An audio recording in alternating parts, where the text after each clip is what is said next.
কোটা সংস্কার আন্দোলনকে কেন্দ্র করে প্রধানমন্ত্রীর পক্ষ থেকে রাজাকার বিষয়ক একটি বক্তব্য আসার পর রীতিমতো ফুঁসে উঠেছে বিক্ষুব্ধ ছাত্র জনতা। এমনকি ক্ষমতাসীন ছাত্রলীগের মধ্যেও গণপদত্যাগের হিড়িক পড়ে গেছে। তার মানে কি মুক্তিযোদ্ধার সন্তান নাতিপুতিরা কেউ মেধাবী না? যত রাজাকারের বাচ্চারা নাতিপুতি হলো মেধাবী, তাই না?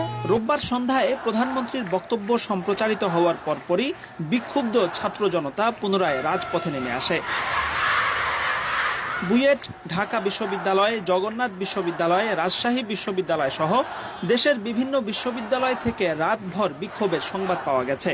এ সময় বিক্ষুব্ধ আন্দোলনকারীরা নিজেদেরকে রাজাকার আখ্যা দিয়ে বিক্ষোভ কর্মসূচি পালন করেছেন। শেষ খবর পাওয়া পর্যন্ত এখনও শাহবাগ সহ দেশের বিভিন্ন বিশ্ববিদ্যালয়ে প্রতিবাদী কার্যক্রম চলমান রয়েছে। এদিকে কোটা সংস্কার আন্দোলনের সাথে রাজাকারদের সম্পৃক্ত করে প্রধানমন্ত্রী বক্তব্য দেওয়ার পর তুমুল উত্তেজনার পাশাপাশি পদত্যাগের হিড়িক পড়ে গেছে খোদ ছাত্রলীগের মধ্যে। সামাজিক মাধ্যমে ছাত্রলীগের